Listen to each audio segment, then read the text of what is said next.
If you have a K8 Kangen machine, like so, then you may have done some further research. As fabulous as this machine is, you may want the pre-filter. The pre-filter guarantees getting out a little bit higher, more chemical things like mercury and lead and chromium and other arsenic and other things you really don't want in your water. So after having the Kangen for almost 5 years now, I have done some further research and now know that I also want the pre-filter. So when you order the pre-filter Ultra E from Enagic, I'm also a distributor, so if you need one, give me a buzz.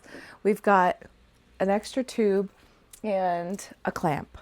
Okay?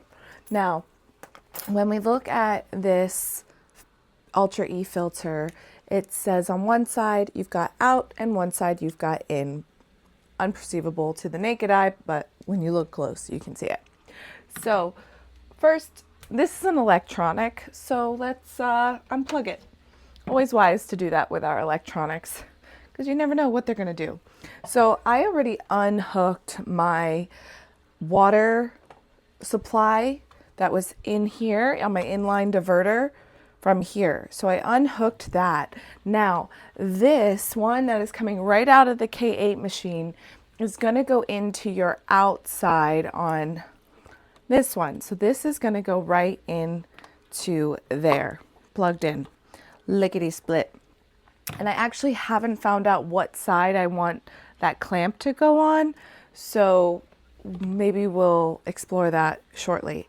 Now, this tube is going to be the one that goes from the inline diverter into this side. So you're going to hit that on the inside, on the in angle. And this side feels pretty tight. So maybe the clamp will go on the other side. So just kind of wiggling it on there. You want that nice and tight. Beautiful. Okay. The other side went in easy, but they're both hard to take off. So again, not sure what side the clamp's going to go on. Here we have this. Now this is going to go into your inline diverter. So this is where you're going to want this is the connector to get it to screw on to the inline diverter. So there's a smooth little bit in there, and then there's the threads there. So the threads are going to go facing out because that's what's going to screw you in there. So we're going to hook that up into this inline diverter here. And again, it's a snug fit, so just kind of wiggle it on there. Wiggle, wiggle, wiggle, wiggle. Make sure it's tight because water can leak very easily. And then we're going to ride it up the hose, and then we're going to start screwing that on. Nice and easy. You may need another tool to squeeze it to get it on there really tight. You just want to make sure it gets on there. The tube is twisting, so it's knocking that over. Okay, so I have a little silicone. I may even have a smaller silicone. Not in that drawer. So grabbing something, what I'm thinking about is getting a tighter grip on there because this feels like I cook with this, so it feels oily. I could even grab a towel. So screwing that on, making sure that's nice and tight. I actually, those little, they don't seem that sharp, but they can cut you.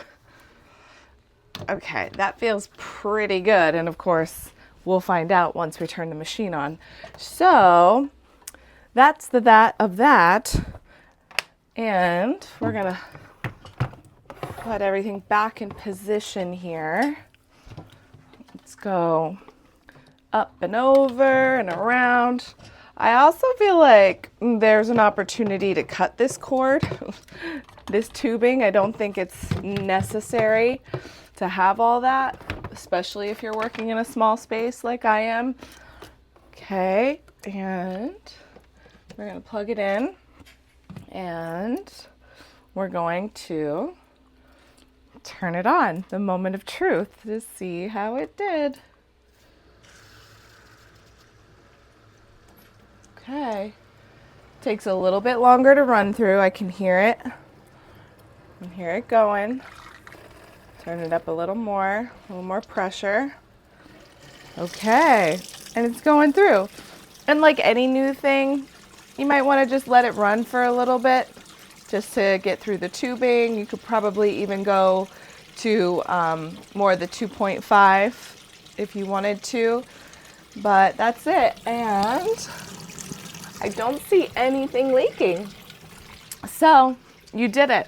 I had my pliers ready for the clamp, but right now I don't know where the clamp goes. So, I mean, because there's only one. I would think you would want two for either side of that, but they only gave you one. So I might do it just for reinforcement, but again, it doesn't even seem that necessary. So enjoy your Ultra E pre-filter for your Kangen machine. And I have the K8. And again, if you like this video or you need a Kangen machine, I am a distributor. And enjoy. Happy filtering. Yay! No lead, no arsenic, no, here, I've got the whole list right here. No ferrous iron, cadmium, chromium, celium, mercury, viruses such as the Norovirus, E. coli, bacteria, and Giardia, and a bunch of other things I really don't know how to pronounce. So stay clean, my friends. It's an easy thing to do to just take care of your health for the longevity of it. This is a wellness device, and I am a huge fan of it. And be well. Ciao for now.